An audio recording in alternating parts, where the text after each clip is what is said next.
Amém, Jesus. Amém, Senhor. Assim seja, Pai. Bom dia, meu querido, minha querida irmã. Bom dia para você. Boa tarde, boa noite. Eu me chamo Ana Paula. Hoje é dia 9 de fevereiro de 2015. E mais um dia o Senhor tem concebido para nós de graça, né?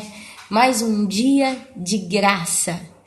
Graça nele, graça por ele, graça dele, graça para ele.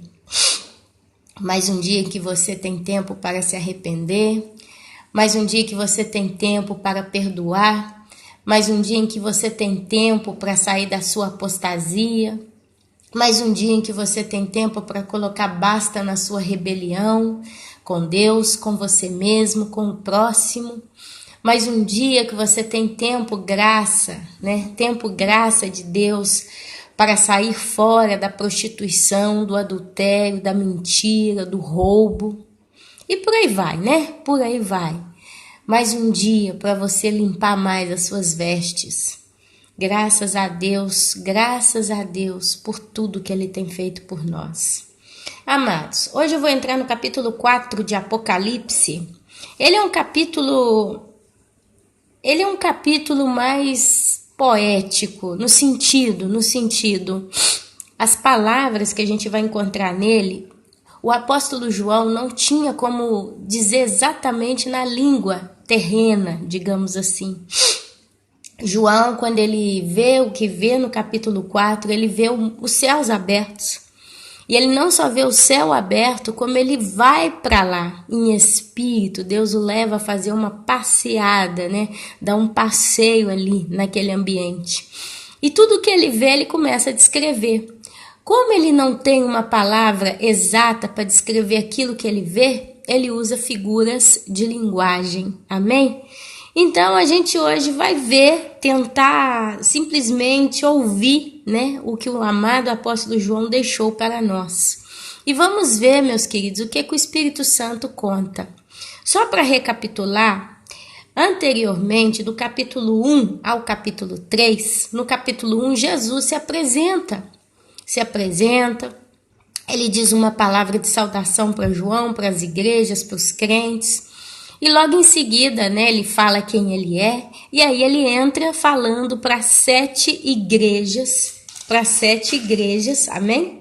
Do livro de Apocalipse, as 7 igrejas da Ásia. Aí ele começa, né, o autor e o assunto do livro, capítulo 1, depois ele vem dedicatória às 7 igrejas da Ásia, depois a visão de Jesus glorificado, porque Jesus morreu na cruz e Jesus subiu aos céus. Agora João já vê Jesus glorificado, como ele é, né? Carta à igreja em Éfeso, capítulo 2, depois Esmirna, Pérgamo, depois Tiatira, Sardes, Filadélfia, Laodiceia. E aí a gente lê essas 4 cartas. Não para alongar mais o assunto, porque eu acho que a gente já falou até muito sobre essas igrejas, mas eu foquei muito em falar em cima delas, porque é exatamente o que está espalhado no nosso meio. Cada um de nós saiu de uma dessas igrejas, ou ainda está em uma dessas igrejas, ou faz parte de uma dessas igrejas. Amém?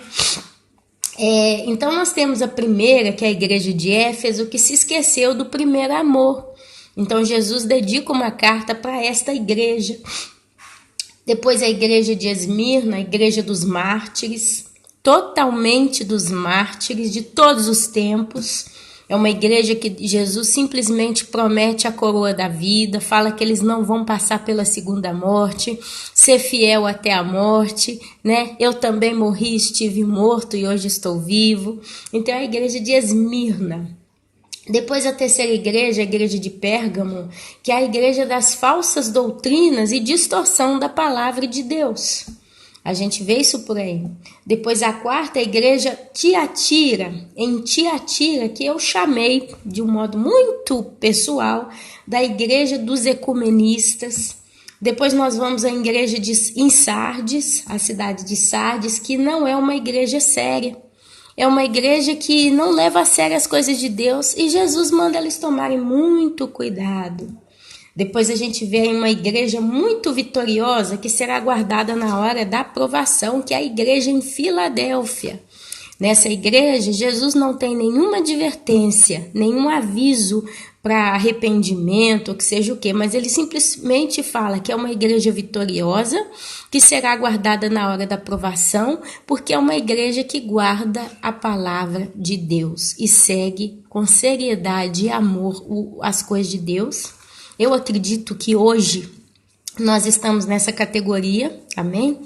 E a sétima igreja é uma igreja arrogante, morna, pobre, cega e miserável, na qual o Senhor Jesus pede com que eles comprem óleo fino, que eles comprem colírio, que eles comprem linho branco, vestes brancas dele, né? Que é a igreja em Laodiceia. Então, nós vimos até agora muita coisa sobre as igrejas, eu acredito que não tem como ter dúvida. Logo em seguida que o apóstolo João termina de descrever sobre essas igrejas, a gente entra no capítulo 4, que é intitulado na minha Bíblia, A Visão do Trono de Deus. E aí começa. Então nós vamos começar a ler esse capítulo, não sei como vai ser, vamos ver como que o Espírito Santo vai nos guiar hoje, amém? Depois dessas coisas, olhei, e eis não somente uma porta aberta no céu, como também a primeira voz que ouvi, como de trombeta ao falar comigo, dizendo: sobe para aqui, e te mostrarei o que deve acontecer depois destas coisas. Então, ele teve, depois dessas coisas, dessas cartas, de todas essas mensagens, João olha e eis não somente uma porta aberta no céu, como também a primeira voz que ouvi como de trombeta. Olha só, uma voz como de trombeta ao falar com ele, dizendo: sobe para aqui e te mostrarei o que deve acontecer depois destas coisas. Meus irmãos, não tem como não fazer uma observação aqui. Para quem acompanhou os estudos, as 7 igrejas, principalmente o resumo, você vê sempre Jesus falando de salvação. Você tem um momento que ele fala que vem como um ladrão e de modo algum aquela igreja, ela iria saber, né? Ela ia saber o momento que ele viria. Ele fala que muitos não passariam pela segunda morte. Quer dizer, a gente está vendo aqui vida eterna e nós estamos vendo arrebatamento. As 7 igrejas é Jesus trazendo a mensagem para conserto, porque ele estava vindo. E ali já no capítulo 1 ele fala: eis que venho sem demora, que ele não tarda em vir. E aí no capítulo 4, João já não está mais na terra, tendo visões de Jesus falando com ele essas coisas, mas ele simplesmente sobe para o céu. E ele ouve uma voz como de trombeta. E a palavra de Deus diz que quando for acontecer o arrebatamento, ao soar da trombeta, nós, os que estivermos vivos, vamos nos encontrar com aqueles irmãos que dormiram em Cristo nos ares, como no abrir e piscar de olhos, e teremos os corpos glorificados e nos encontraremos com Jesus, né? Ao soar da trombeta. Então, imediatamente, olha só, versículo 2, capítulo 4 de Apocalipse, imediatamente, olha, isso me lembra o abrir e fechar de olhos que cita o arrebatamento. Imediatamente, vai ser instantâneo praticamente essa mudança, né? Eu me achei em espírito. Por que João se acha em espírito? Porque ele não foi arrebatado como vai ser arrebatada a igreja de Cristo. Ele ainda tinha que escrever o livro de Apocalipse, ele ainda ia ter que terminar o ministério dele. Mas Deus deu a ele essa espécie de ensaio para ele entender toda essa situação, toda essa mudança que vai acontecer. Amém? Imagina o apóstolo João pregando o livro de Apocalipse para nós, o próprio apóstolo João, e você talvez podendo fazer até perguntas mais profundas do livro de Apocalipse e ele te respondendo com tanta clareza, com tanto discernimento, com tanta ordem, né? É ele que viu. Mas amém, é o Espírito Santo quem nos dá direção na palavra dele, né, meus amados? Então ele fala: imediatamente eu me achei em espírito, e eis armado no céu um trono, e no trono alguém sentado. E esse que se acha sentado é semelhante no aspecto, porque João não tinha palavras humanas para descrever exatamente o que ele viu. Então ele começa aqui a usar a figura de linguagem. Ele começa a dar comparações ao ser que ele vê. Eu peço perdão aos irmãos, agora é de manhã aqui para mim, e a gente levanta com a garganta um pouco irritada, com o nariz, o peito um pouco cheio, parece que a gente fuma, né? Parece que a gente fuma, fica com pigarro, mas eles estão jogando muita fumaça aqui no céu nesses dias, e eu já observei, quando eles disparam muito aquelas chias químicas, os rastros químicos, a gente tende a ficar meio com a sensação alérgica, eu já observei isso. Então, vocês verem eu aqui meio irritada de garganta, de nariz, é por isso, tá bom, meus irmãos? E esse que se acha sentado é semelhante no aspecto à pedra de jaspe e de sardônio. E ao redor do trono há um arco-íris semelhante no aspecto à esmeralda. Eu não sei, o apóstolo João talvez era um homem que gostava muito de pedras preciosas e as conhecia, ou pelo menos ele sabia o que dizia. Quando ele começa a falar de jaspe, de sardônio, aí ao redor do trono há um arco-íris semelhante no aspecto à esmeralda, né? Eu não sei, quando eu vejo essas pedras aqui, a Bíblia fala dessas pedras preciosas, mas uma coisa eu sei, com a minha simplicidade, com a minha ignorância, pedra preciosa é pedra preciosa. Qualquer pedra preciosa tem um valor todo único seu, tem uma beleza toda única sua, amém? Então eu não quero ficar aqui remoendo muito esse assunto para não acabar soltando besteira, blasfemando contra Deus, amados. Eu não vou complicar a vida. Eu vou ler esse capítulo com os irmãos dentro da figura de linguagem, e aquilo que tiver condições de ter um entendimento mais profundo, a gente vai ter. Mas sem complicar a vida, sem querer achar, sabe, cisco onde não tem. Amém? Acho que a gente tem que ler a Bíblia assim, com simplicidade. Porque tudo que é importante, tudo que é edificante, tudo que realmente vai mudar a nossa vida, é claro. É escrito com clareza, com precisão, com discernimento, que você lendo, você entende. Então não adianta querer ficar, símbolo disso, símbolo daquilo. Tem alguns símbolos que são importantes, mas não todos, amém? Dentro daquilo que vai realmente mudar a nossa situação. Nós sabemos que Deus é glorioso. Deus é glorioso, é poderoso, todo-poderoso, onipotente. Então, tudo que poderia ser descrito para glorificar Ele aqui seria pouco, dentro daquilo que Ele realmente é. E como eu disse, o apóstolo, ele começa a soltar visões, palavras de linguagem, né? Figuras de linguagem para tentar descrever para nós aquilo que é. Lembrando que, o que acontece? Talvez, se hoje, um de nós que vivemos no ano de 2016, século 20, 21, sei lá qual é o século que nós estamos, acho que é 21, né? Sei lá. Mas nós que vivemos nesse século, víssemos o que o João viu, talvez a gente ia descrever completamente diferente. Completamente diferente. Talvez a gente ia dar palavras mais atualizadas possíveis para se aproximar do que ele vê. Amém? Mas Deus, ele é tão maravilhoso, ele é tão lindo, que ele deu palavras para o apóstolo eternas. Porque quando você fala de pedras preciosas, você pode falar no século que viveu João, no século que viveu Abraão, até no século que viveu Adão e Eva, ou no século presente, o nosso, que quando fala pedra de jaspe, de sardônio, esmeralda, diamante, você sempre vai dar uma ideia de algo muito glorioso. Algo muito, muito original naquilo que é. Cada um na sua glória, cada um na sua beleza. Amém?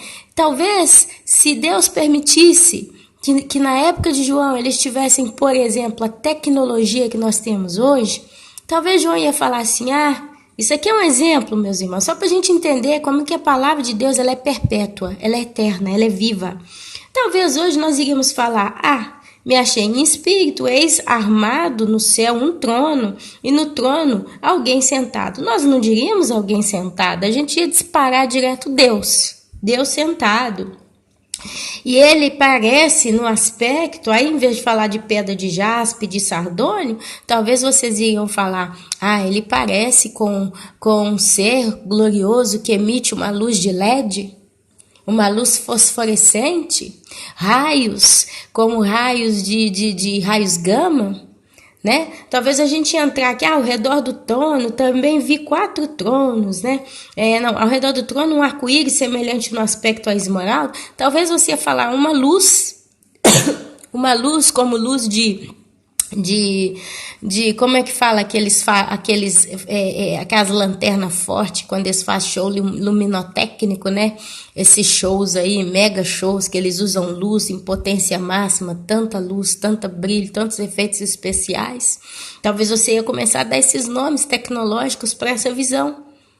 Então imagina, se hoje nós pudéssemos, se eles naquela época tivessem a tecnologia que nós temos hoje, talvez eles iriam dar outros nomes, né? Nomes de conhecimento, mas as gerações que viriam, elas não iam entender.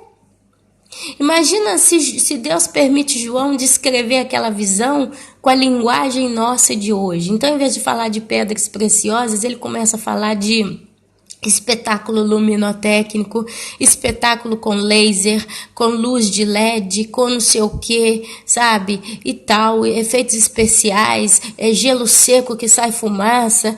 A gente entenderia no nosso tempo, mas imagina que Deus desse uma linguagem atualizada para o apóstolo naquela época, mas as gerações que viessem continuassem cada uma no seu tempo, nunca ia entender. Então Deus, ele simplesmente deu entendimento para o apóstolo de escrever a glória de Deus em linguagens que todas as gerações entenderiam. Quando qualquer pessoa, em qualquer uma das gerações que se passaram até hoje, lessem aspecto a esmeralda, jaspe, sardônio, como um arco-íris e não sei o que, a gente começa a canalizar para algo glorioso, algo raro, algo precioso, amém? E fica nisso. E tá bom assim, meus irmãos, tá bom assim, tá bom assim. Ao redor do trono há também 24 tronos, e assentados neles 24 anciãos vestidos de branco, em cujas cabeças estão coroas de ouro. Do trono saem relâmpagos, vozes e trovões, e diante do trono ardem-se tochas, 7 tochas de fogo, que são 7 Espíritos de Deus. Adiante do trono, um como que um mar de vidro semelhante ao cristal. E também no meio do trono, à volta do trono, 4 seres viventes cheios de olhos por diante e por detrás. Olha só. Olha como é que aqui a gente começa a imaginar tanta coisa. Eu acho que cada cabecinha aqui que está me escutando, ela imagina, né, ao modo seu, todas essas coisas aqui. Mas eu resumo tudo isso em glória, sabe? Eu resumo tudo isso em glória. Ele vê glória, glória, glória, ele só vê glória. E ele tenta descrever o que ele vê. Por exemplo, né, se saem relâmpagos, o relâmpago, ele é poderoso. Um raio que cai, ele tem uma energia tremenda nele mesmo, né? Quem pode conter um trovão? Quem pode conter um raio? Não é verdade? Então é glória, é poder, é potência, é autoridade. Amém? E eu não acho que vale a pena a gente querer complicar tudo isso, tá? É claro que na minha Bíblia tem algumas referências, por exemplo, do trono saem relâmpagos, 5b, 4, 5b. Aí eu vou ver aqui, olha, se eu ler lá em Êxodo capítulo 19, versículo 16, vai ter lá uma outra explicação para isso. Eu posso até ir com os irmãos para tentar descrever esse êxodo aqui, Êxodo 19 e 16, eu posso até ler só para os irmãos verem, né, o que é, mas basicamente vai falar a mesma coisa, 19, 16, dá um minutinho sem perder a paciência com a Ana Paula, hein? Aqui, ao amanhecer do 3º dia, houve trovões e relâmpagos, e uma espessa nuvem sobre o monte, muito forte clamor de trombeta, ou rumor de trombeta, de maneira que todo o povo que estava no arraial se estremeceu. Quer dizer, Deus, ele manifesta, né, com a glória como se fosse trovões. Então é desde Gênesis essa imagem dos trovões, da glória de Deus, coluna de fumaça e por aí vai, amém? E aqui ele fala, também no meio do trono, à volta do trono, 4 seres viventes cheios de olhos por diante e por detrás. Aqui eu dou só uma coisa que eu acredito nisso. Eu acredito de um modo muito forte nisso, amados. E eu vou dar uma pincelada nesse assunto aqui. Quando a gente vira crente, digamos assim, em Jesus Cristo, quando a gente começa nessa carreira com Deus e começa a ler Bíblia, começa a ir na igreja e tudo, a gente aprende muito sobre anjo, sobre o Espírito Santo, sobre Deus Pai, Deus Filho, sobre os homens, sobre espíritos imundos, sobre demônios. Fecha aspas, acabou ali. Então, eu vejo muito a tendência do crente, quando ele caminha na carreira cristã dele, ele achar que tudo é anjo ou é demônio, ou é Deus, ou é o Espírito Santo, ou é o ser humano, né? Ou é falsidade, é farsa do homem tecnológica. Mas Deus fala claramente de seres viventes no livro de Apocalipse. E lá no livro de Daniel, você também vai ver esses seres viventes. Você vai ver seres viventes descritos de modo que nós não temos como entender o que são. Não tem como você pegar uma coisa que fala assim, olha, são 4 rodas, elas vão para os 4 lados, cada uma vai na sua direção e elas estão cheias de olhos e não sei o que, sabe? Ou então quando você vê lá o caso, acho que foi o profeta Elias que foi levado ao céu numa carroça de fogo, sabe? Então a Bíblia ela traz vários termos que não se enquadram nem para anjos, nem para espíritos imundos e nem para Deus, nem para o homem. Para essas 4 categorias de criação que a gente entende, animais também, a quinta, né? Mas o apóstolo aqui ele fala seres viventes. Eu acredito de todo o meu coração que Deus ele não criou só homem, ser humano, ele em si, Deus, Pai, Espírito Santo, os anjos, que se dividiram em 2 categorias, anjos de Deus e anjos caídos. Mas eu acredito que Deus ele criou mais seres extraterrestres, vamos dizer assim, seres viventes, digamos assim, em que o apóstolo não sabe descrever o que é, porque ele não tem noção de que é aquilo.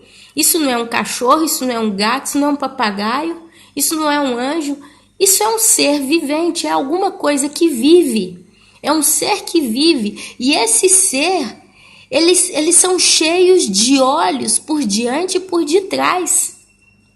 Eu não sei como que ele entendeu que aquilo que ele tinha eram olhos, né, que viam, mas ele entendeu assim.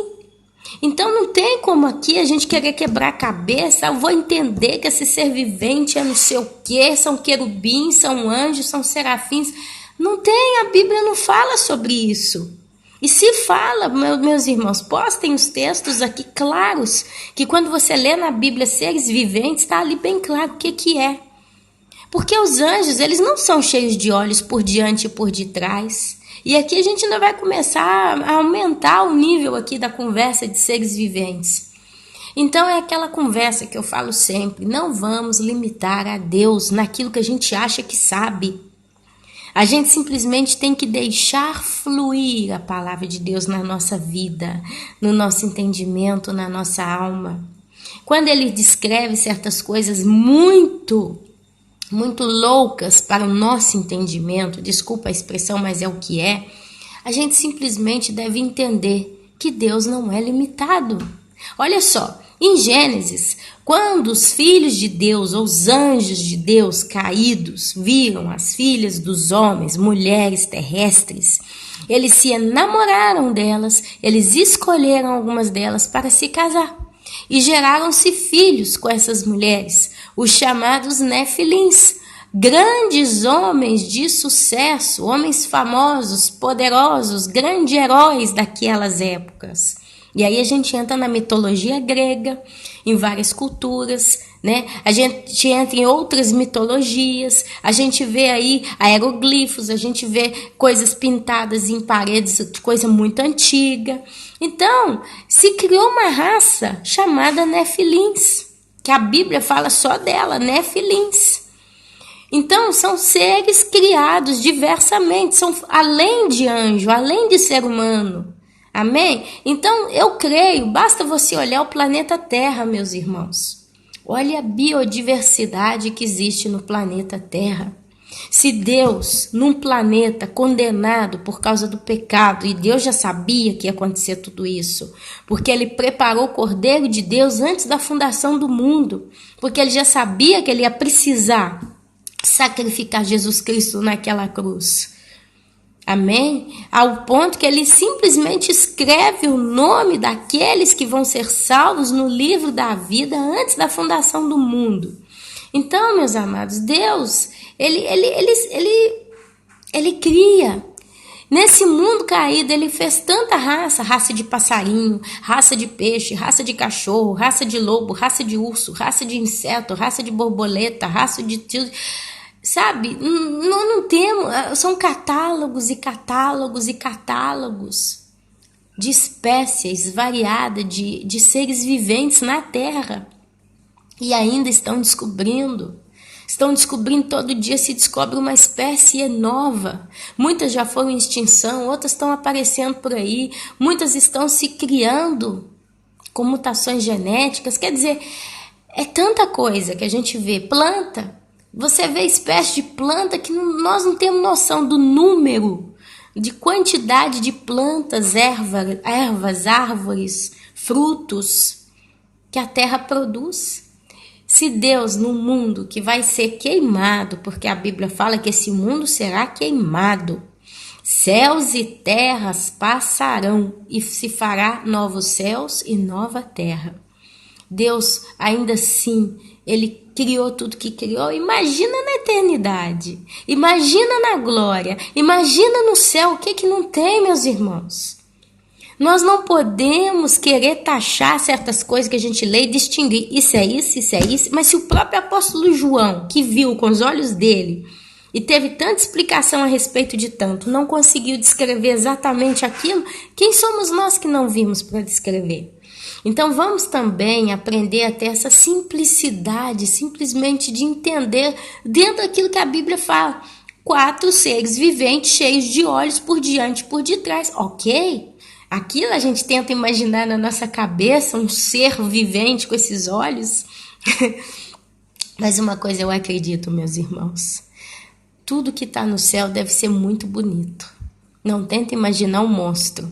Não tenta imaginar uma coisa com a cabeça, com o olho na frente, o olho atrás e feio. Isso é uma coisa que eu tenho no meu coração.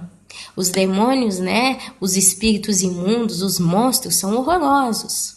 Isso sim, a gente vê aí por aí a mídia trazendo através dos filmes o retrato do que é, né?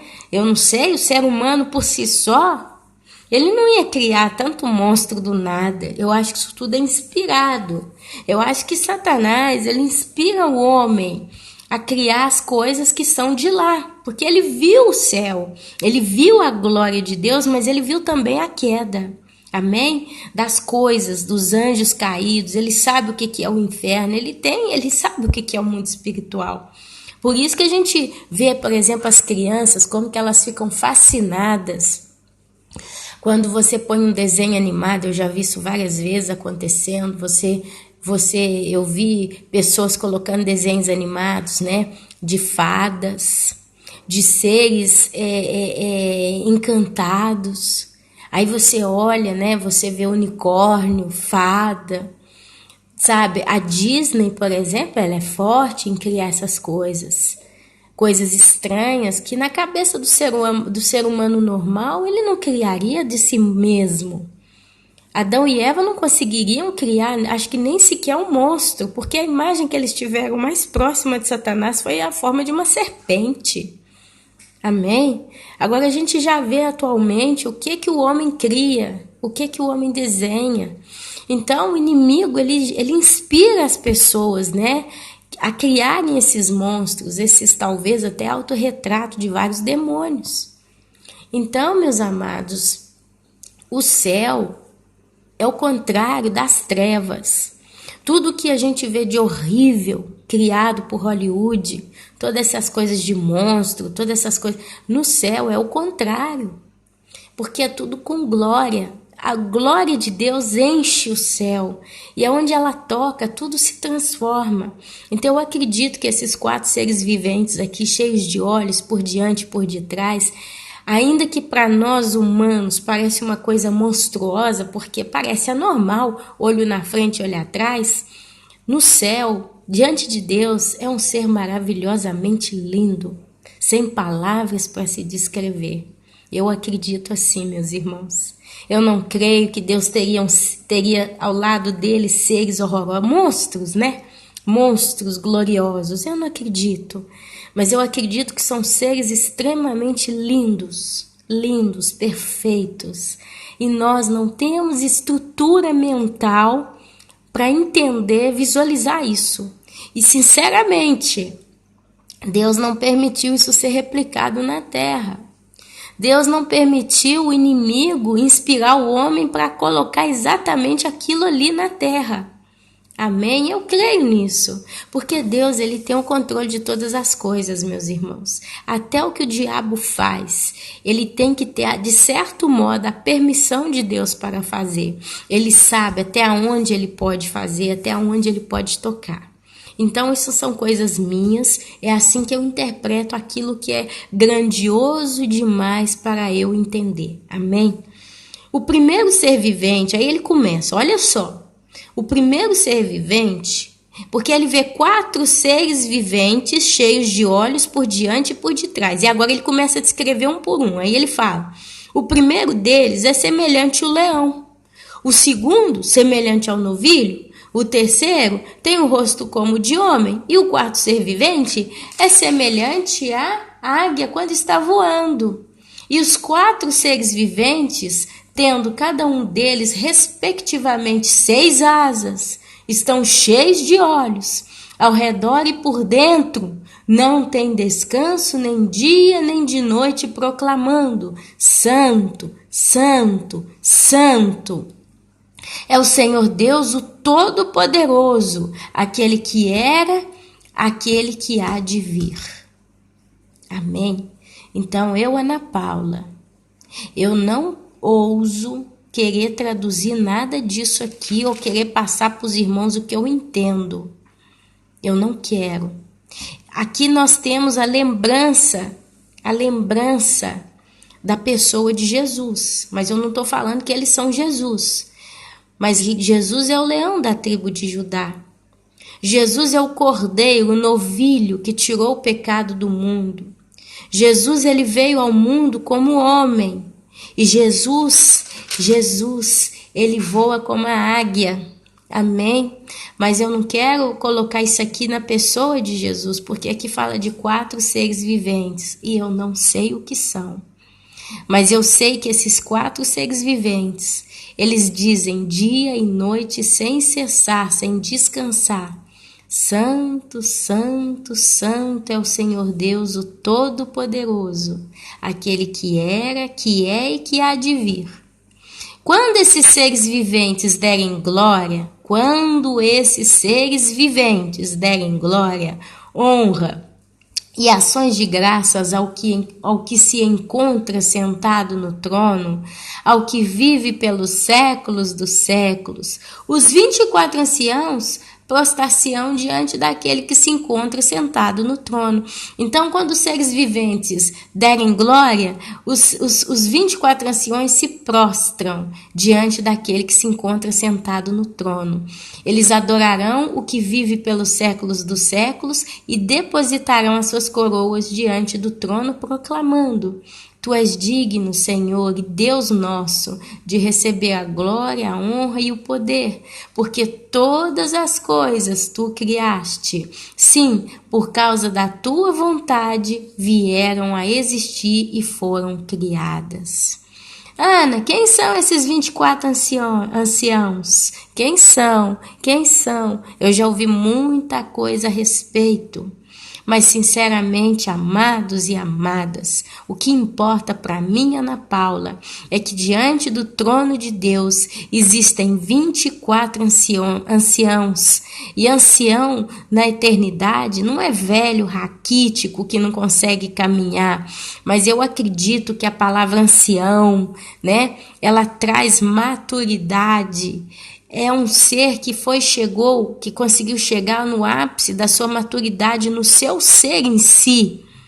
Por exemplo, quando nós formos assuntos ao céu, na glória de Deus, através do arrebatamento, nós vamos chegar no ápice da nossa maturidade.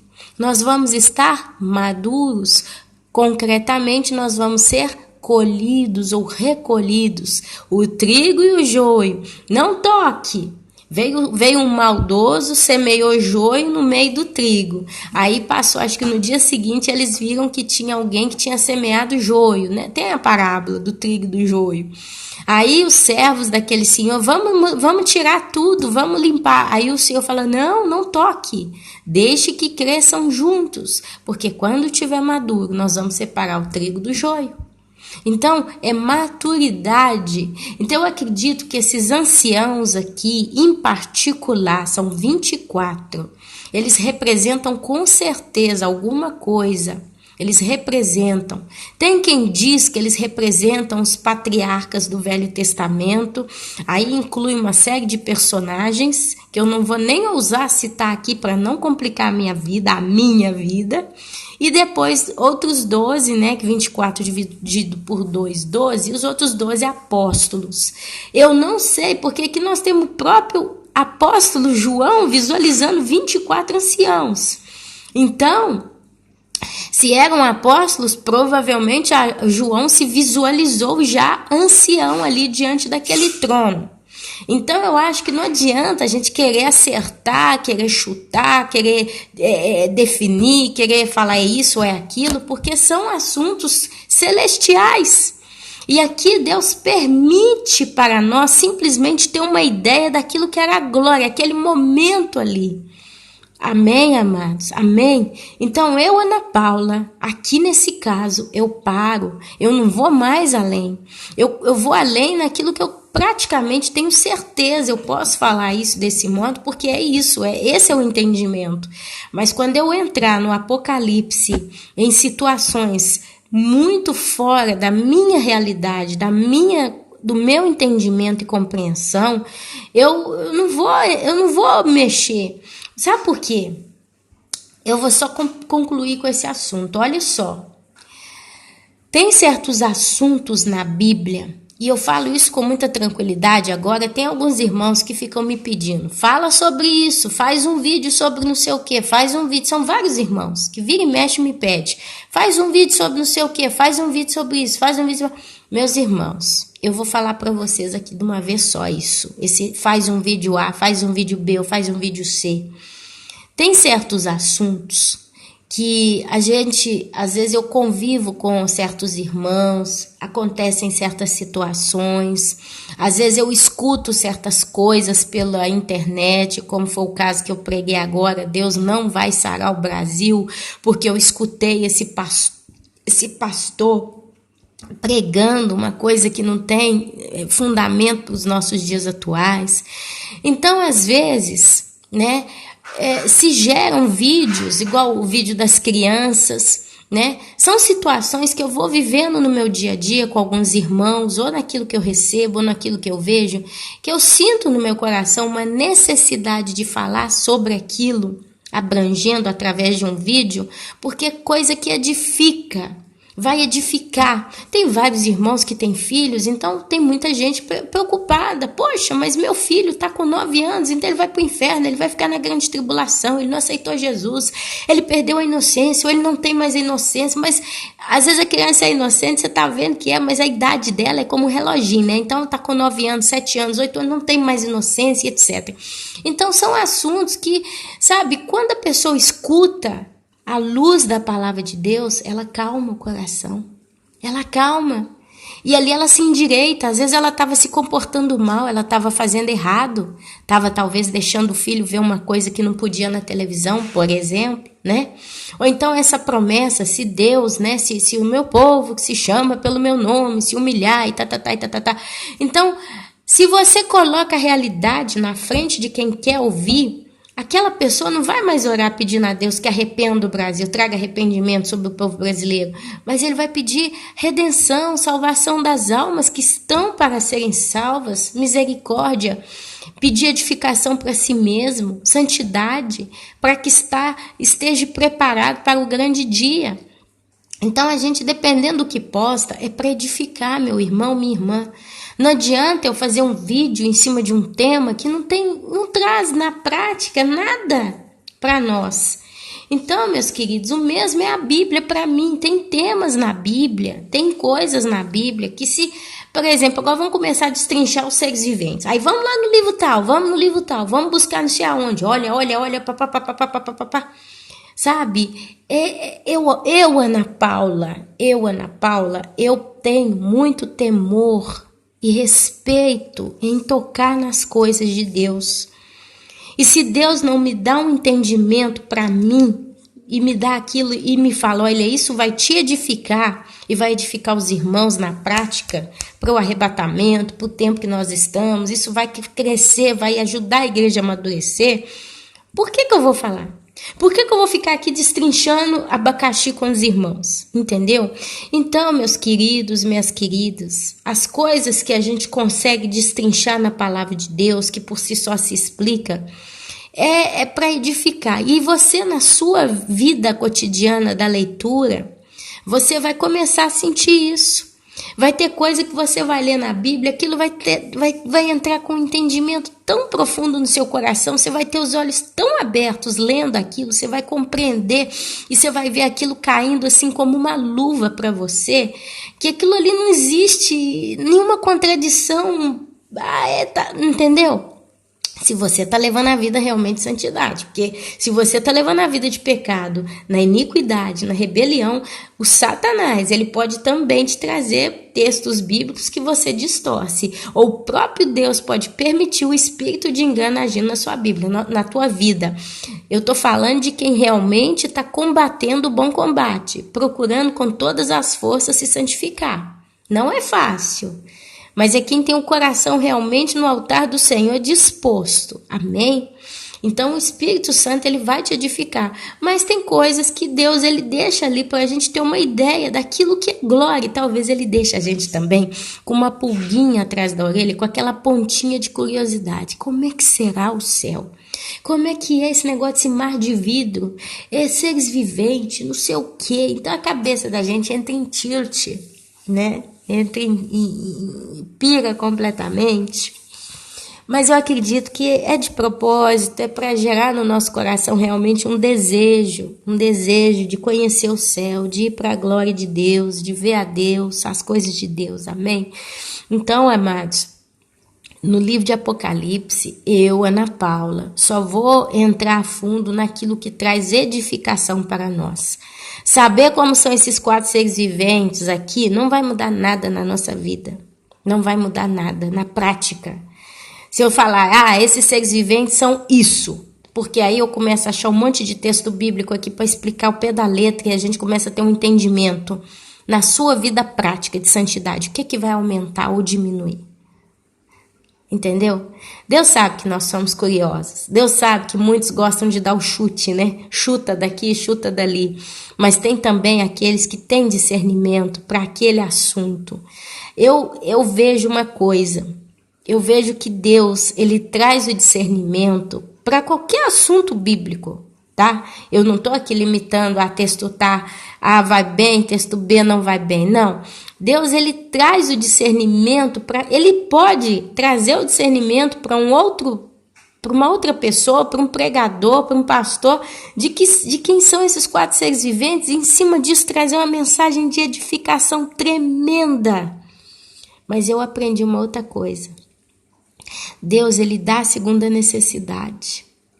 Se tem um pregador que está diante de um grupo de pessoas, de uma congregação ou de irmãos, que precisam receber uma mensagem através do discernimento de quem são esses 4 seres viventes, ou de qualquer outro texto muito exótico, né? Muito diferente, muito simbólico no Apocalipse, Deus dá o discernimento para aquele pastor, mas junto com aquilo ele traz uma vida, uma regeneração, ele traz restauração, entendeu, amados? Então são mistérios de Deus. Se Deus quiser que nós vamos entender certas coisas, é porque Ele precisa que aquilo que nós estamos entendendo traga edificação na casa dele, na igreja, no povo dele.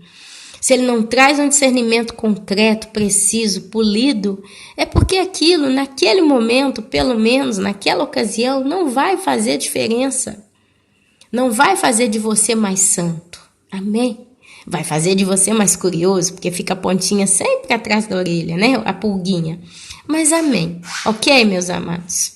Olha, eu vou ler o capítulo 5 para a gente concluir, né? Porque aí depois a gente vai entrar direto no capítulo 6. Eu já falei sobre o capítulo 6 em outras ocasiões. Eu já estudei sobre isso com os irmãos. Eu confesso que o livro de Apocalipse é um terreno muito delicado para se pisar. E que o Senhor realmente nos traga discernimento e equilíbrio nas palavras que a gente vier a dizer nesse livro, para não falar blasfêmia, não trazer confusão e não trazer besteira, mas ao mesmo tempo que a gente possa falar com simplicidade. Amém, meus irmãos? Então, olha só, capítulo 5. Vi na mão direita daquele que estava sentado no trono um livro, escrito por dentro e por fora, de todo selado com 7 selos.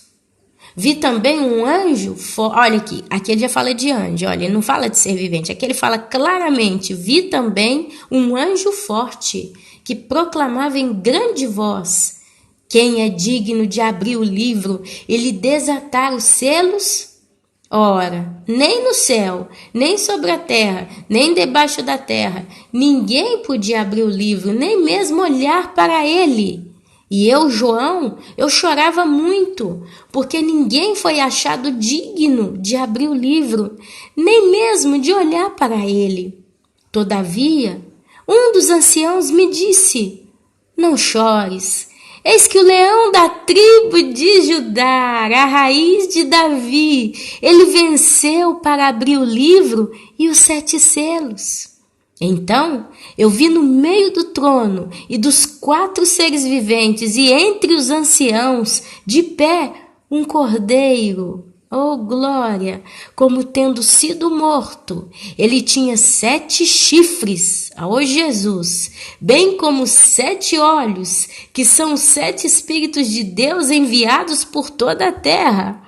Veio, pois, tomou o livro da mão direita daquele que estava sentado no trono, e quando tomou o livro, os 4 seres viventes e os 24 anciãos prostraram-se diante do Cordeiro, tendo cada um deles uma harpa e taças de ouros cheias de incenso, que são as orações dos santos, e entoavam um novo cântico, dizendo, digno és de tomar o livro e de abrir os selos, porque fostes morto, e com o teu sangue comprastes para Deus os que procedem de toda tribo, língua, povo e nação, e para o nosso Deus os constituístes reinos e sacerdotes, e reinarão sobre a terra.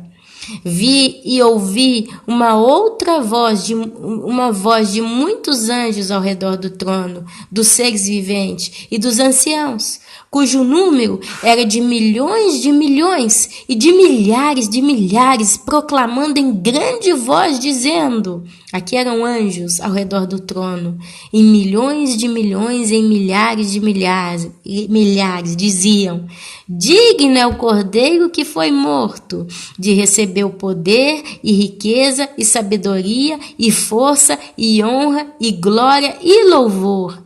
Então ouvi que toda criatura que há no céu e sobre a terra, debaixo da terra e sobre sobre o mar e tudo que neles há, estavam dizendo: Àquele que está sentado no trono e ao Cordeiro, seja o louvor, a honra, a glória e o domínio pelos séculos dos séculos. E os 4 seres viventes respondiam: Amém, assim seja. Também os anciãos prostraram-se e adoraram. Então, amados, eu quero só trazer alguns textos que referenciam-se a esse cordeiro citado em Apocalipse, capítulo 5. Amém? Eu quero só recordar aqui, olha só. Versículo 6, João, do capítulo 5, versículo 6 de Apocalipse, ele diz: Então vi no meio do trono e dos 4 seres viventes e entre os anciãos de pé um cordeiro, como tendo sido morto. Ele tinha 7 chifres, bem como 7 olhos, que são os 7 Espíritos de Deus enviado por toda a terra. Olha só, amados. Se você vai nessas referências aqui, olha só como que a Bíblia já fala muito de Jesus, amém? Olha só uma coisa, na Bíblia, versão King James atualizada, esse verso ele é lido assim: Nisso aconteceu que reparei no meio do trono e dos 4 seres viventes e entre os anciãos em pé um cordeiro que parecia estar morto e tinha 7 chifres e 7 olhos, que são os 7 Espíritos de Deus enviados a toda a terra. Já na versão João Ferreira de Almeida atualizada está escrito: Nisto vi entre o trono e os 4 seres viventes, no meio dos anciãos, um cordeiro em pé, como havendo sido morto, e tinha 7 chifres, 7 olhos, que são os 7 Espíritos de Deus enviados por toda a terra. Olha só, o contexto. Apocalipse capítulo 5. Então um dos anciãos consolou-me, afirmando: Não chores, João, pois o leão da tribo de Judá, a raiz de Davi, venceu para abrir o livro e romper os 7 selos. Nisso aconteceu que reparei no meio do trono e dos 4 seres viventes e entre os anciãos em pé um cordeiro que parecia estar morto e tinha 7 chifres e 7 olhos, que são os 7 Espíritos de Deus enviados a toda a terra. Ele veio e pegou o livro da mão direita de quem estava sentado no trono. Olha só, referências cruzadas. No livro de Números, capítulo 7, versículo 57, nós vemos: um novilho, um carneiro e um cordeiro de 1 ano como holocausto. Isaías, capítulo 53, versículo 7 diz: Ele foi maltratado, humilhado, torturado, contudo, não abriu a sua boca, agiu como um cordeiro levado ao matadouro, como uma ovelha que permanece muda na presença dos seus tosqueadores. Ele não expressou nenhuma palavra. Depois, Zacarias, capítulo 3, versículo 9 diz: Porquanto aqui está a rocha que coloquei diante de Josué, sobre esta Eben, pedra única, preciosa e de prumo, estão 7 pares de olhos. Nela gravei e retirarei a malignidade desta terra num só dia, garante o Senhor dos Exércitos. Zacarias capítulo 4, versículo 10, se referindo a Apocalipse capítulo 5, diz: Porquanto aqueles que acham insignificantes os dias dos pequenos trabalhos ficarão agradavelmente surpresos ao verem a pedra principal, o prumo nas mãos de Zorobabel. Então Deus me revelou: eis que estas 7 lâmpadas representam os 7 pares de olhos do Senhor que percorrem toda a terra sem cessar. João 1:29. No dia seguinte, João viu a Jesus, que vinha caminhando em sua direção e disse: Eis o Cordeiro de Deus, que tira o pecado do mundo. Apocalipse 1, capítulo 1, versículo 4 diz: João, às 7 igrejas que estão na província da Ásia, graça e paz a vós outros da parte daquele que é, que era e que há de vir, e da parte do sétuplo Espírito que assiste diante do seu trono, ou da parte dos 7 Espíritos de Deus que assistem diante do seu trono. Apocalipse 4:4. Também ao redor do trono havia 24 outros tronos, via sentados sobre eles 24 anciãos vestidos de branco e com coroas de ouro sobre a cabeça. E aqui, meus amados, não para. Aqui tem muitas referências falando sobre Jesus. Aqui, para resumir e fechar o assunto, do capítulo 4 ao capítulo 5, você vê Deus revelando Jesus Cristo, Cordeiro de Deus, que tira o pecado do mundo, para o apóstolo João. E se mostra um livro selado com 7 selos, e a primeiro momento ninguém podia tocar, nem sequer olhar para aquele livrinho. De repente, um daqueles anciãos para diante de João, que estava chorando, desesperado, que ele viu que não tinha ninguém digno para tocar ou abrir ou olhar para aquele livro, e aquele ancião fala de Jesus Cristo, que ele é digno é o Cordeiro que foi morto de receber o poder e riqueza e sabedoria e força e honra e glória e louvor, né? E de repente toda criatura que existe nos céus e na terra vão e dizem: seja o louvor e a honra e a glória e o domínio pelos séculos dos séculos.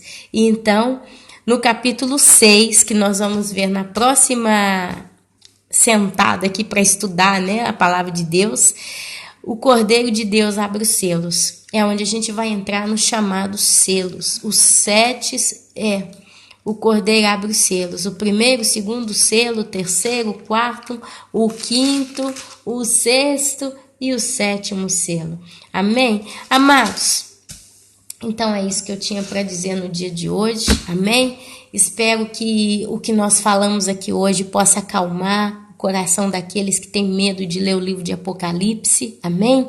Que possa trazer mais esperança no seu coração, porque existe alguém que pode salvar você, que morreu na cruz, que derramou o sangue dele por amor à sua vida, levou sobre ele os seus pecados, as suas transgressões, as suas feridas, trouxeram a paz para cada um de nós. Esse alguém é o Cordeiro de Deus que tira o pecado do mundo, chamado Jesus Cristo de Nazaré.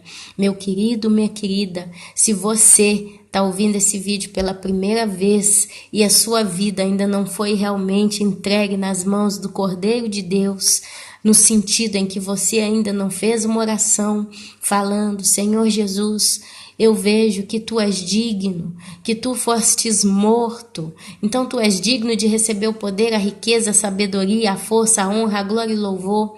Eu agora me coloco diante de ti e te peço em nome teu próprio nome, nome de Jesus, que sare a minha vida, que resgate a minha vida, que me livre do pecado, que me livre da morte, que me perdoe os dias da minha ignorância, me perdoe os dias de egoísmo, me perdoe os meus dias de orgulho, de vaidade, de rebelião. Me ajuda, Senhor Jesus, a levantar. Me ajuda a caminhar de verdade pela primeira vez na minha vida, ser uma pessoa verdadeiramente pro bem, uma pessoa correta, uma pessoa que ouve a tua voz. Tira de mim todo engano, tira de mim tudo que não presta, tira de mim tudo que me ilude. Abre os meus olhos, me mostra a realidade em que eu vivo de verdade. Mostra-me, me faça acordar, tire as escamas do meu olho, tire o tampão dos meus ouvidos, tire, Senhor Jesus, esse peso dos meus ombros que não me permitem caminhar, esses fardos da escravidão, porque até aqui eu servia a Satanás sem saber, simplesmente pelo fato de estar distante de ti, de não ter aconselhado, aconselhado, entregado, confiado a minha vida, os meus projetos, o meu ser, o meu existir nas tuas mãos, pela fé, Entra na minha vida, entra na minha vida, porque eu creio que o Senhor, pela tua misericórdia, pela tua bondade, escreveu o meu nome também no livro da vida antes da fundação desse planeta, de tudo que eu vejo ao meu redor. O Senhor um dia já tinha pensado em mim antes mesmo de eu agora pensar no Senhor. O Senhor esperou tantos séculos para que eu chegasse ao planeta Terra. O Senhor esperou tantos anos desde quando eu nasci. O Senhor tolerou tantas vezes, tantas e tantas e tantas vezes, eu pecando, caindo, errando, deturpando. Mas agora, finalmente, é a chance que eu estou tendo de encontrar-me com o Senhor. E que encontro maravilhoso vai ser esse, de poder falar para ti tudo isso que eu estou falando e pela fé acreditar que o Senhor está me ouvindo, sabe? Uma oração que não passa do teto é uma oração egoísta, quando a gente pede bens, quando a gente pede coisas que nossa carne deseja, mas pode ser da boca que for, essa oração passa do teto e vai como um raio para o céu. É a oração do arrependimento, é a oração do convite para o Senhor Jesus Cristo entrar na nossa vida, na sua vida. É quando você abre mão de você mesmo, das suas vontades e entrega tudo nas mãos do Senhor, acreditando que Ele sabe e tem o melhor para você, não só nessa terra, mas na eternidade. Por isso, meu querido, minha querida, eu te convido de todo o coração a terminar esse áudio, se ajoelhar, se prostrar e erguer um clamor de pedido, de convite ao Senhor Jesus realmente para entrar na sua vida. E Ele vai entrar na sua vida num dos momentos mais lindos da humanidade, porque é o momento em que nós estamos prestes a nos encontrarmos fisicamente com Ele nas nuvens, nos ares, no céu, e irmos para sempre com Ele para a paz eterna. Talvez você está vivendo uma vida de angústia, de agonia, de sofrimento, de opressão, de perseguição, de dor, de problemas de saúde, de perdas. Mas o Senhor Jesus te diz hoje, esse mundo vai trazer tanta opressão na sua vida.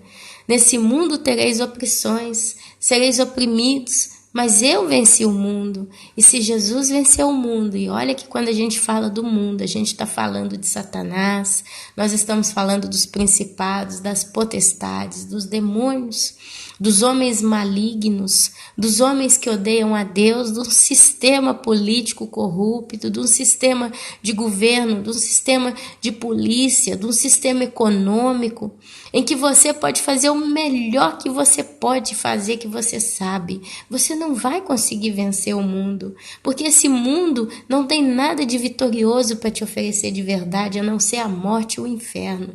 Mas Jesus venceu o mundo, e Jesus, ele disse, o meu reino não é deste mundo. Jesus, ele nos chama de peregrinos, e um peregrino é alguém que não tem a sua casa, não está na sua casa, ele caminha, ele vaga, ele roda por vários lugares, até um dia poder chegar à sua casa verdadeira. Nós somos peregrinos nessa terra. Então, quando a gente entende isso, que nós estamos aqui de passagem, aí então nós levantamos as nossas cabeças e olhamos para a nossa casa verdadeira, que está lá no alto, porque é no alto que vive o nosso Rei, o nosso Redentor, o nosso Salvador, o nosso Libertador. Por isso, meu querido, minha querida, olha, não me interprete a mal, você pode estar passando a maior tristeza, o maior sofrimento, a maior perda da sua vida, mas tudo que você está passando fica na terra, porque é dela que esses problemas apartenem. Mas o Jesus que eu estou te falando, ele não é deste mundo, e ele te oferece um reino no céu, onde ele mesmo diz, não ajunteis tesouros na terra, onde a traça e a ferrugem consomem, corroem, mas ajunteis tesouros no céu, onde não existe a traça nem a ferrugem. Amado, a única coisa que é perecível é o mundo e o pecado e a morte. Se você continuar no pecado, você continuará morto. E aí, meu querido, minha querida, infelizmente você vai perecer no inferno. E mais tarde no lago de fogo e enxofre, aonde o verme não morre, aonde o fogo não se apaga, aonde tem gemidos e ranger de dentes. Meu querido, minha querida, a palavra de Deus diz Eis que estou à porta e bato. Aquele que ouvir e abrir a porta, eu, Jesus, entrarei e cearei com ele e ele comigo. A porta é o teu coração ou a tua alma. Se você está ouvindo esse clamor que nós estamos aqui fazendo pela sua vida, abra a porta do seu coração, jogue por terra as resistências, jogue por terra o orgulho, jogue por terra a tua inteligência humana, jogue por terra a tua autossuficiência. Talvez você que está me ouvindo é um doutor em alguma coisa, você se sente tão suficiente, tão inteligente, tão doutrado, né? Tão letrado, tão douto, tão cheio de informação para si mesmo, tem tanto sucesso, mas você está infeliz. Você está vivendo uma vida triste. E aí você fala, por que eu estou triste? Por que eu sou infeliz? Eu tenho um trabalho maravilhoso que vai de vento em popa. Não me falta dinheiro, não me falta comida, não me falta transporte. Eu tenho sempre as melhores roupas, tenho uma esposa tremenda, tenho filhos lindos, tenho tudo, mas sou triste.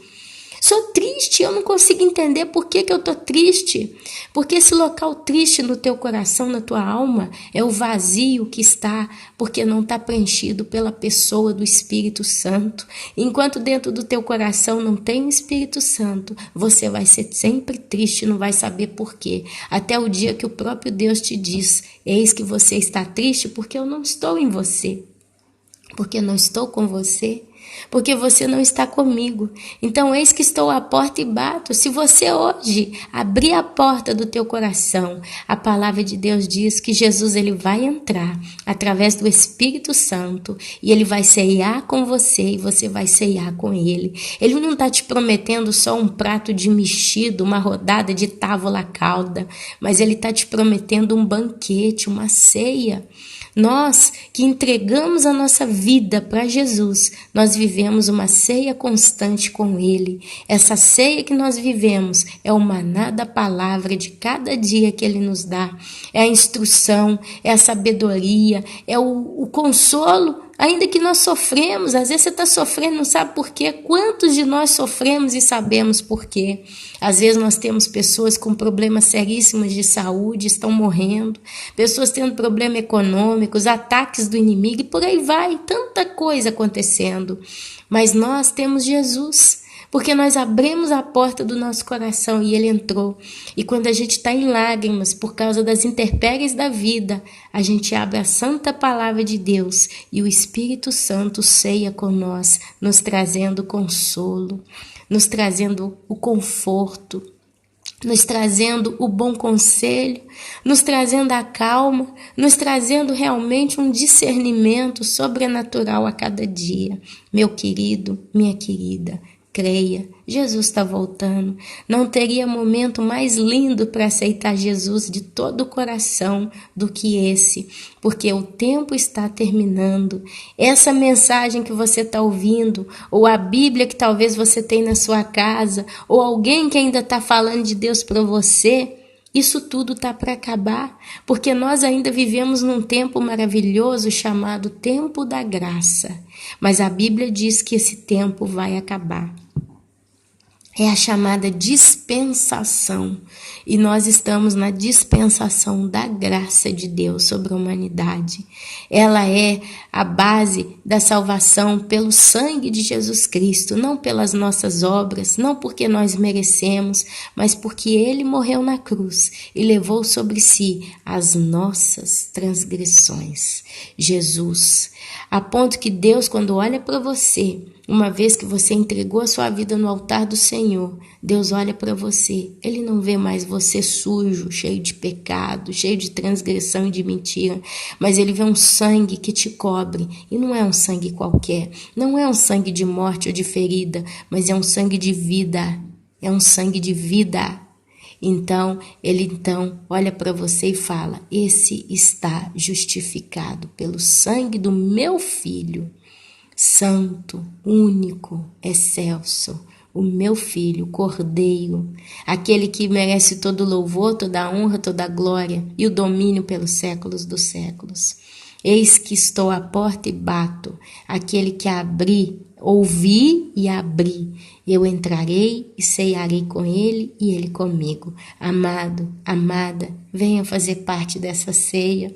Não é a Ana Paula que está convidando. Quem sou eu para te convidar para alguma coisa? Mas é o próprio Senhor Jesus, que já há séculos tem feito esse convite a cada cidadão do céu.